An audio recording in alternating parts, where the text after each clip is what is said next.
quando o professor Mozart esteve aqui, a gente discutiu muito essa questão da formação dos professores e principalmente a importância dos professores, né, no processo de aprendizagem dos alunos, porque quando a gente olha de qual que é o maior vetor para impacto dentro de uma sala de aula, acredito que seja, sem sombra de dúvida, dos professores. Até por isso que o programa Mente Inovadora, como vocês sabem, tem toda essa atuação próxima, de apoio, e acho que o Mozart trouxe a questão, ele falou, a gente sabe que a necessidade do letramento humano e das habilidades socioemocionais existe hoje nos alunos e será importantíssimo para os próximos anos, mas no professor também, né, conseguir apoiá-lo e capacitá-lo nesse sentido. E uma das coisas, quando a gente conversou antes sobre gestão, né, e sobre as inovações de Angra, acho que a gestão baseada em evidências é um marco na gestão de vocês em Angra. E, sem sombra de dúvidas, uma inovação muito relevante que foi feita. Então, como que tem sido esse processo de feedback, de retorno, né, de dados, e como que isso tem apoiado no desenvolvimento da inovação em Angra? Então, você citou que o professor é o vetor de primeiro impacto na aprendizagem, né? E o gestor escolar é o de segundo. Então, entendendo, né, o secretário já disse um pouquinho da preocupação que nós temos com a formação dos professores, entendendo a importância e a potência do gestor escolar para o alcance da melhoria de resultados, nós iniciamos em 2023 a gestão para resultados educacionais. Passamos por um momento formativo na rede junto aos gestores, em que nós começamos a implementar uma política pública voltada para os resultados educacionais. Quando nós falamos em gestão para resultados, a gente está falando de aprendizagem. A gente sempre gosta de trazer, né, o termo aprendizagem junto à palavra resultados, porque só usar apenas a palavra resultados pode te levar apenas a um número. Quando a gente traz a palavra aprendizagem, a gente está falando de estudantes, né? Então, nós iniciamos em 2023, na verdade, em 2022, o sistema de avaliação na rede de Angra dos Reis. Nós nunca tínhamos passado por um momento, né, um movimento como esse avaliativo. Então, nós começamos em 2022 e em 2023, nós iniciamos também a implementação do Índice de Desenvolvimento da Educação de Angra dos Reis. Então, a partir da implementação desse índice, nós iniciamos a gestão para resultados educacionais, onde cada unidade de ensino recebe o seu IDEAR, levando em consideração o seu histórico de resultados. E esse IDEAR ele é uma meta finalística, só que ele é desdobrado ao longo do ano. Como isso acontece? Esse monitoramento e esse feedback. A partir do momento que os resultados das avaliações formativas e do IDEAR dessas unidades são calculados e são divulgados, nós realizamos o monitoramento dos planos de ações das escolas. Cada uma possui o seu plano de ação e, a partir desse resultado, nós realizamos esse feedback. Isso com os gestores. A gente olha para esse plano de ação, entende, né, se ele conseguiu alcançar o IDEAR, o que o levou a alcançar, e padronizamos as boas práticas. Aquelas escolas que, porventura, não alcançaram o IDEAR, a gente também senta com esse gestor, monitora esse plano de ação para entender o que faltou para que a gente possa corrigir a rota.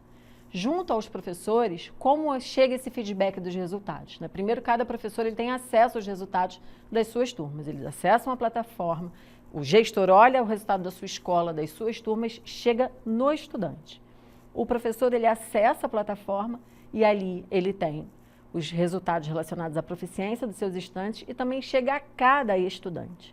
Em contrapartida, chegam as formações para esses professores, levando em consideração os resultados de rede. Então, a equipe técnica da secretaria analisa esses resultados e entende quando e em que precisa focar nos momentos de formação e planejamento pedagógico junto aos gestores. Então, na verdade, a partir do momento que esses resultados eles saem e são divulgados, começa uma reação em rede, de fato. A atuação com o gestor, primeiro a secretaria analisa esses resultados, os gestores analisam esses resultados, os professores analisam e cada um, dentro da sua governabilidade, atua para que esses resultados gerem ações e assim a gente possa alcançar na melhoria deles. E fica evidente o quanto que o estudante está de fato no centro de tudo isso. E eu gostei muito do ponto de aprendizagem. essa gestão baseada em evidências, acho que é uma ferramenta fundamental para poder tomar decisões corretas. Educação é um investimento de longo prazo, fundamental, porque se a gente não investe no presente, a gente não tem futuro. E por isso que a educação precisa ser uma política de Estado, né, de longo prazo. E para conseguir tomar essas decisões, a gente precisa se manter sempre tomando elas rápido e conseguir ter esse retorno rápido desses dados. E a gente já vê resultados expressivos positivos na gestão de Angra, atingindo mais de 60% dos alunos com alfabetização na idade certa. Então, acho que, secretário, quais foram as principais decisões tomadas corretas que geraram esse impacto positivo? Então, quando a gente está falando de um programa de gestão para resultados educacionais, tem algumas questões que perpassam por esse caminho, né? por essa trilha. Né? E uma delas é a análise da rede. Entendeu? Quando a gente não tinha dados históricos da rede, né, que pudesse, só para a gente ter uma ideia do que a gente está falando, do nosso público que está nos assistindo, né? Nós não tínhamos resultados de IDEB das escolas de anos finais, à exceção de uma escola da nossa rede, pelo simples fato delas não terem, no mínimo, 80% dos estudantes fazendo a avaliação SAEB.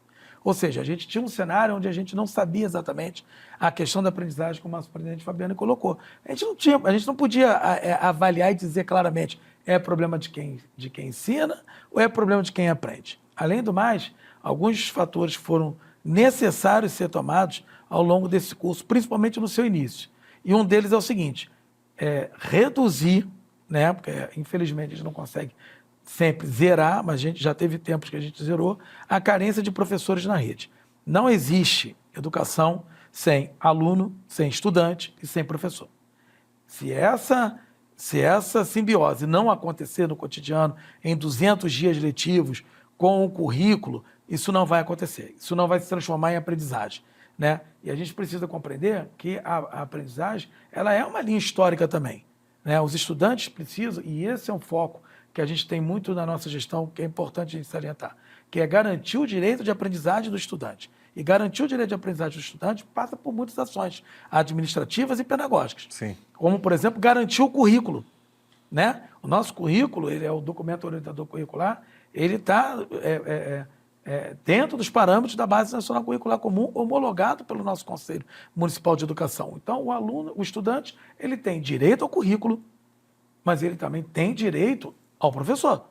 Então, se a gente não junta essas duas pontas, nada começa.